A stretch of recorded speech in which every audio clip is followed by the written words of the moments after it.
कलमा पढ़ना बहुत आसान है, कलमा पढ़ के मुसलमान कहलाता है, इंसान बन जाता है, मगर मुसलमानियत पर कायम रहना ये आसान नहीं है। बस एक जुमला सुन लो गौर से, कलमा पढ़ना बहुत आसान है मगर कलमे को निभा लेना, कलमे को निभा लेना आसान नहीं है। कलमे को निभा लेना आसान नहीं है। और कलमा पढ़ने में कोई तकलीफ भी नहीं होती, कलमा पढ़ने में कोई दर्द नहीं होता, कलमा पढ़ने में कोई दुख नहीं होता, कलमा पढ़ने में कोई तकल्लुफ नहीं होता, कलमा पढ़ने में कोई तकलीफ गवारा करनी नहीं पड़ती। मगर याद रखो, कलमे को निभाने के लिए जब वक्त आता है ना, तो ऐसे ऐसे हालात से नबरदाश्त होना पड़ता है। अगर आप इस्लाम की हिस्ट्री पर नजर डालेंगे, कुरूने इस्लाम पर जाएंगे, तो मेरे अजीजों, मेरे दोस्तों, मैं अर्ज कर दूं, कलमा पढ़ने में हजरत सिद्दीक़ अकबर को कोई तकलीफ नहीं हुई थी, मगर जब इस कलमे को निभाने की मंजिल पर आए गए तो अपने वक्त के कसीउल कुसात होकर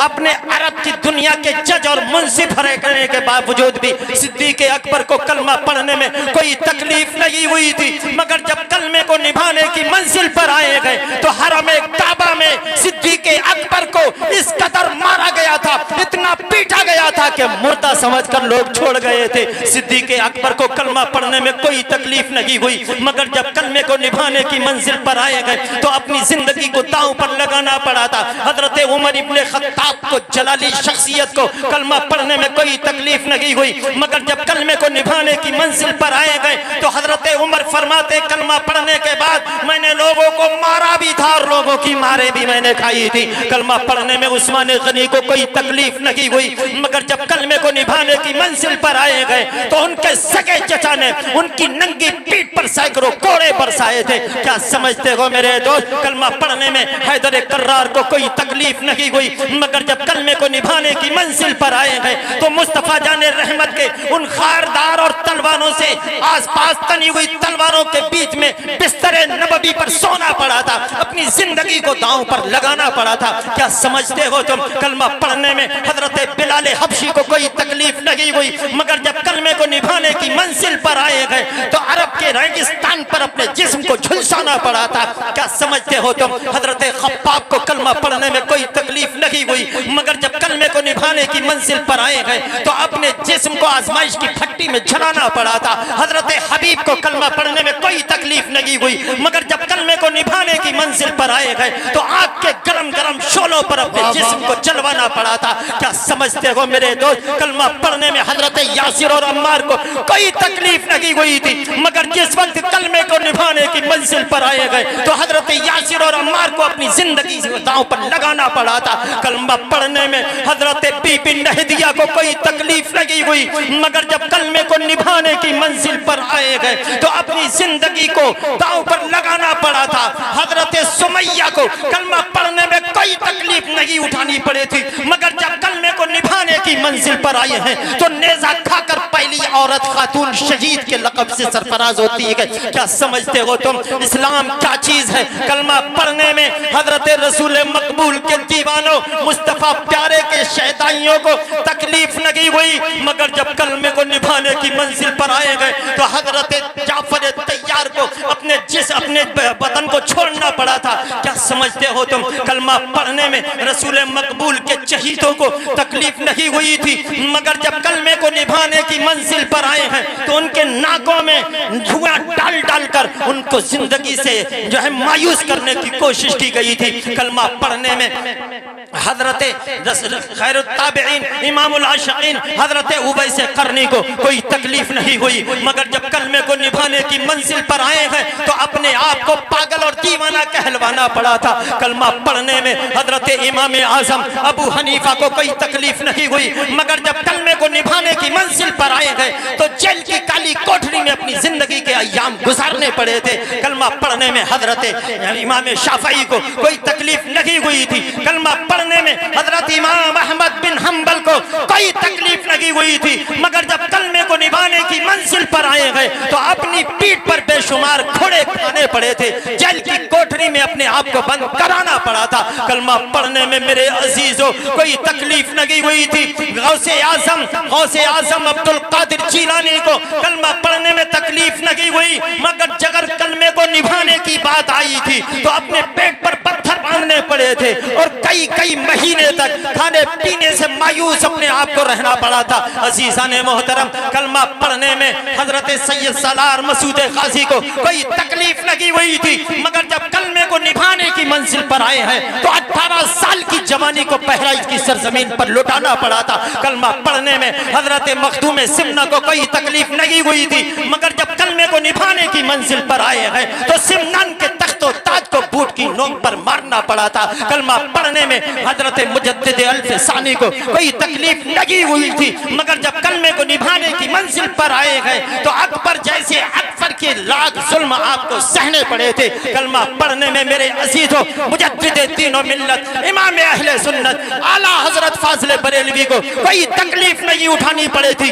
मगर जब कलमे को निभाने की मंजिल पर आए हैं तो अपने के भी तीर खाए थे, बेगानों के भी तीर खाए थे। मायूस होकर मुस्तफा प्यारे से कहना पड़ा था, या रसूल अल्लाह, एक तरफ अदाए दी है, एक तरफ है हासिदी, बंदा है तन्हा शाह, तुम पे करोड़ों दुरूद। मैंने अर्ज किया था मेरे दोस्त, कलमा पढ़ने में कोई तकलीफ नहीं होती, मगर जब कलमे को निभाने की बात आती है तो अपनी जानों को हलकान कराना पड़ता है, घोड़े खाने पड़ते हैं, जेलों में जाना पड़ता है, सूलियों पर लटकना पड़ता है। क्या समझते हो तुम, मुरादाबाद के किफायत अली काफी को कलमा पढ़ने में कोई तकलीफ नहीं हुई थी, मगर जब कलमे को निभाने की मंजिल पर आए हैं तो तख्ते तार पर खड़े होकर आखिर वक्त में ये शेर सुनाने पड़े थे, कोई गुल बाकी रहेगा ना चमन रह जाएगा, पर रसूलुल्लाह का दीने हसन रह जाएगा। अतलसो कम खाब की पोशाक पर नजाना हो, इस तने बेजान पर खाकी कफन रह जाएगा।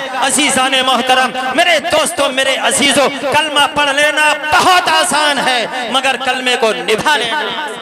नारे तकबीर, नारे रिसालत, नारे गौसियत, मसलके आला हजरत फैजाने गौसे आजम, नारे तकबीर, नारे रिसालत। कलमा पढ़ना बहुत आसान है, जैसा कि हमने और आपने पढ़ लिया है। कैसे पढ़ते हो कलमा?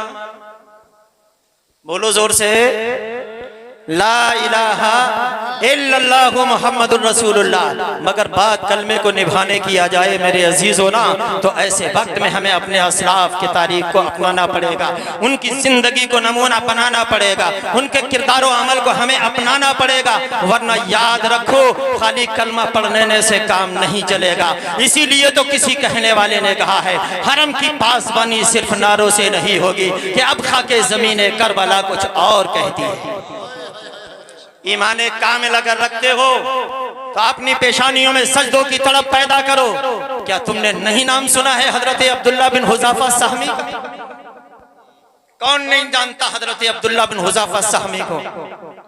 80 मुजाहिदीन के साथ शहंशाह रूम के दरबार में गिरफ्तार होकर पहुंचे, कैदी बन के गए हैं। दोस्ताने मोहतरम, अरबी नौजवान है, अभी शबाब की जिंदगी है, चेहरे पर बेमिसाली आया है, आंखों में मारिफत इलाही के शरारे हैं, पेशानी से मारिफत इलाही का रूट चपक रहा है। वो जवानी जिसको देखकर लोगों के मुंह में पानी आ जाए, अल्लाह अल्लाह, ऐसा नौजवान जैसे ही बादशाह रूम के दरबार में पेश किया जाता है हजरत अब्दुल्ला बिन हुज़ाफा सहमी को, जिनकी तड़पती हुई जवानी, शानदार जिनकी जवानी, जिनके बेहतरीन बाजू, जिनका कदो कामत बहुत शानदार, बहुत ताकत और तवाना लग रहे थे। बादशाह रूम के दरबार में खड़ा है एक शाही मुसलमान, एक जो है अरबी मुसलमान, ये एक इस्लाम का सिपह सलार खड़ा है। बादशाह रूम ने देखा तो उसके मुंह में पानी आ गया, और देखता है तो देखता ही रह जाता है। क्या शानदार जवानी है, कितने खूबसूरत होठ है, कैसा आरिज़ ताबा है, कितनी गंजान इसकी दाढ़ी शरीफ है, पेशानी कितनी चमकदार है, आंखों में कैसे शरारे फूट रहे हैं। अपने वजीरों को इशारा करके कहता है, जिस तरह भी हो सके इस अरबी नौजवान नौजवान को शीशे में उतार लिया जाए, अपने माहौल में ढाल लिया जाए, हर मुमकिन कोशिश कर ली जाए।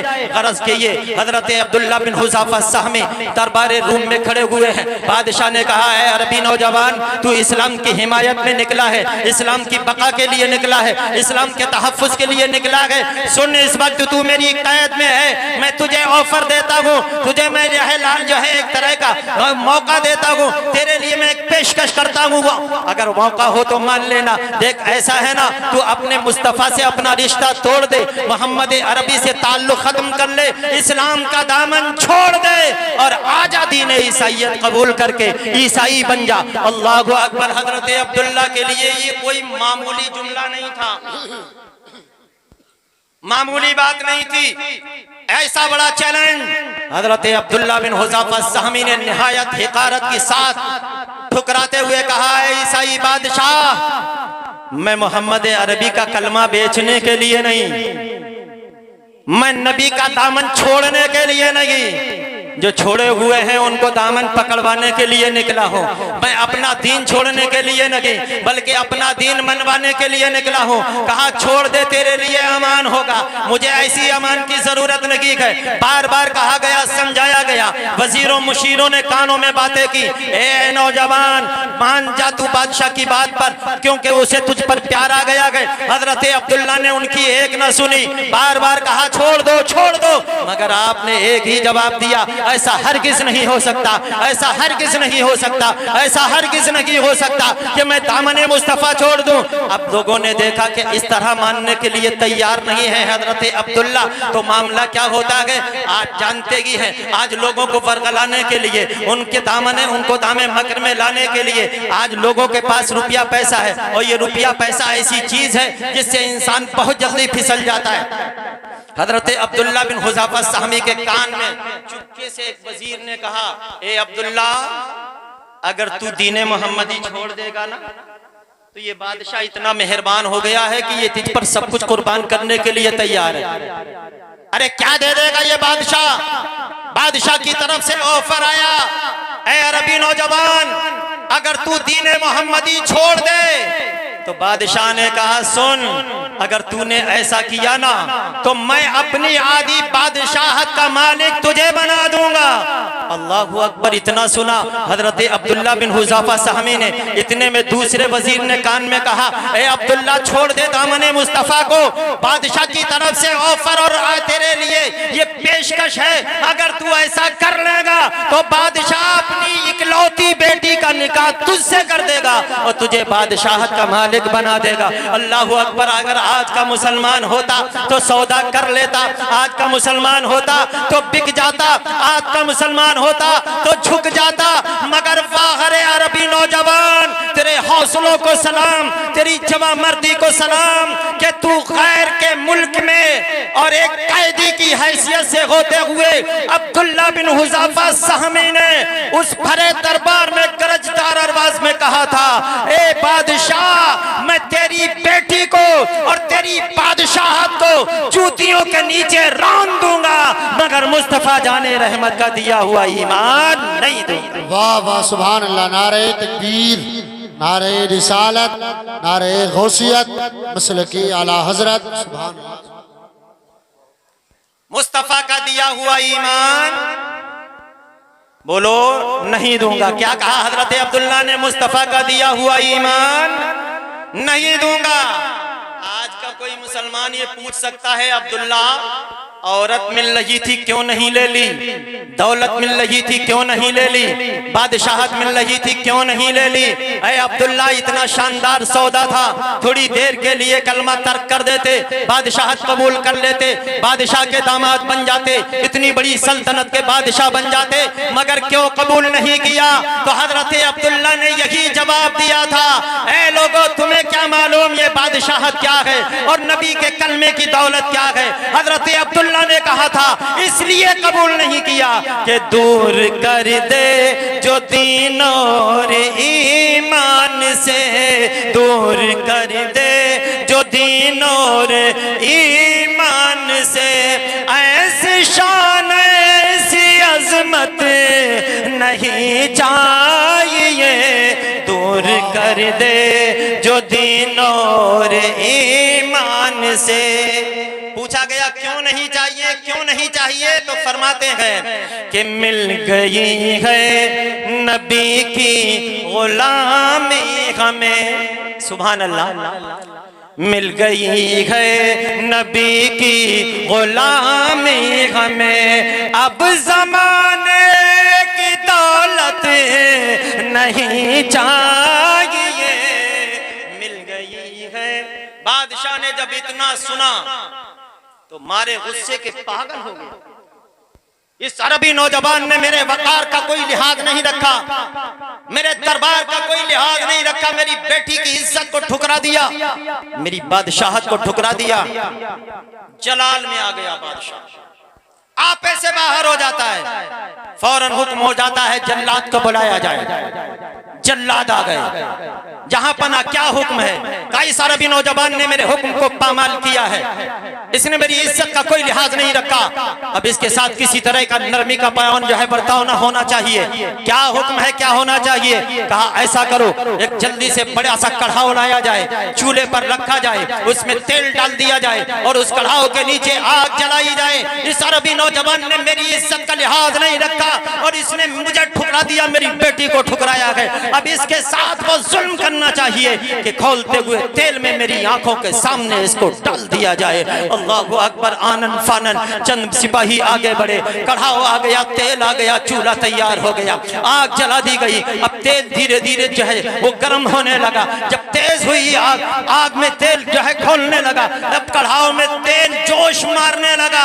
अब अब्दुल्ला की तरफ लोगों ने देखा, उधर बादशाह का ऑर्डर हुआ, लाओ इस अरबी नौजवान को पकड़ो, इसके हाथों में हथकड़ियां पहना दो, पैरों में बेड़ियां डाल दो और इसको पकड़ कर लाकर मेरी निगाहों के सामने इस खौलते हुए तेल में डाल दिया जाए। अब्दुल्ला बिन हुज़ाफा सहमी को दोस्ताने मोहतरम, अगर हम होते तो जमीन निकल जाती पैरों से, जमीन चीख पड़ी होगी, आसमान थर्रा उठा होगा। ए मौला, तेरे चाहने वाले को आग के खौलते हुए तेल में डाला जाएगा, उसको आग में जलाने की कोशिश की जा रही है, उसको सदोकोप किया जाएगा। मौला, तू ही पनाह देने वाला है, बचा ले अपने इस बंदे को। मगर अजीजाने मोहतरम, उस अरबी नौजवान हजरत अब्दुल्ला बिन हुज़ाफा सहमी से एक मर्तबा बादशाह ने फिर कहा, बादशाह सोच ले, ऐ अरबी नौजवान सोच ले, अभी भी अगर तू मोहम्मद अरबी का दामन छोड़ देगा और दीन ईसाईयत कबूल कर लेगा तो तुझे छोड़ दिया जाएगा। अब्दुल्ला बिन हुज़ाफा सहमी ने कहा, बादशाह, हमारी आखिरी सांस का भी यही जवाब होगा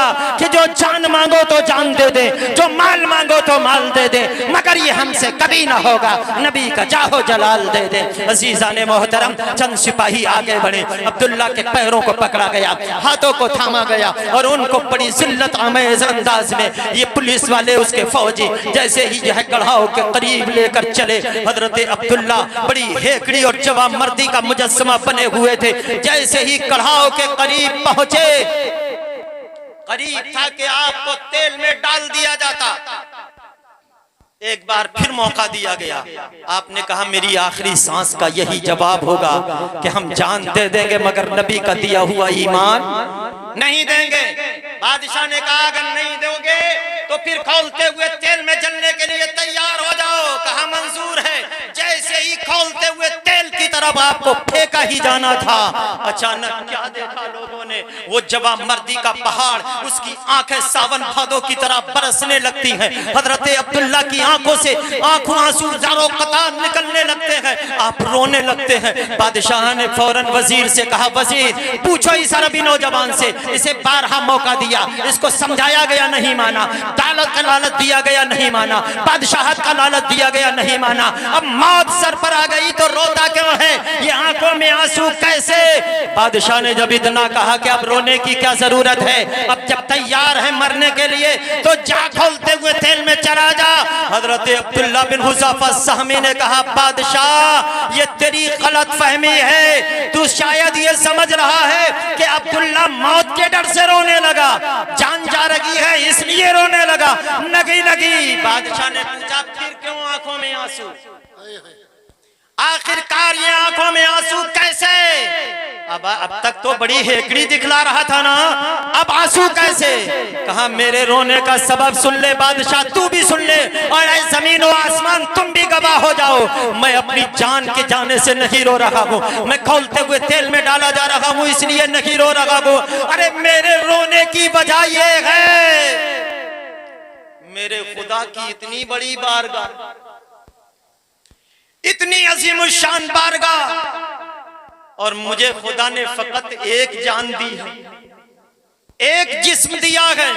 अरे रो तो इसलिए रहा हूं, ऐ काश मेरे खुदा ने मुझे लाखों जाने दी होती, लाखों जिस्म दिए होते, मैं एक एक करके अपने रब के नाम पर कुर्बान कर देता और ये कहता हुआ दुनिया से चला जाता, जान दी हुई उसी की तो थी, हक तो ये है कि हक अदा ना। हजरत अब्दुल्ला बिन हुज़ाफा सामी ने कहा मैं अब मौत के डर से नहीं इसलिए रो रहा हूं कि एक मामूली सा नजराना है खुदा के दरबार में, काश लाखों जाने होती, लाखों जिस्म होते। मेरे दोस्त, जब हजरत अब्दुल्ला बिन हुज़ाफा सामी की इस इस्तिकामत को, इन हौसलों को, इन जज्बों को बादशाह ने देखा होगा ना, तो बादशाह भी सोचने पर मजबूर हो गया। और उधर बरेली का इमाम शायद इसी तरफ निशानदेही करता हुआ कह रहा होगा। हजरत अब्दुल्ला कह रहे थे, ए बादशाह मैं अपने जान के डर से लिए नहीं रो रहा हूं, बल्कि इसलिए रो रहा हूं कि करूं तेरे नाम पे जा फिदा,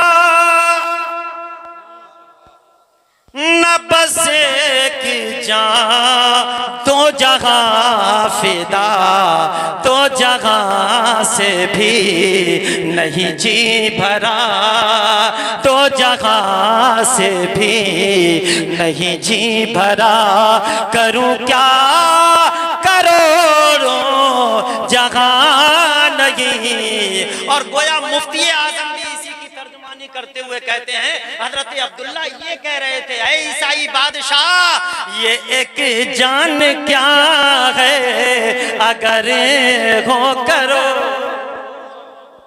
ये एक जान क्या है अगर हो करोड़ों, ये एक जान क्या है अगर हो करोड़ों, तेरे नाम पर सब निसारा करूं मैं। जब इतना सुना बादशाह ने ना, तो उसका भी पानी उतर गया।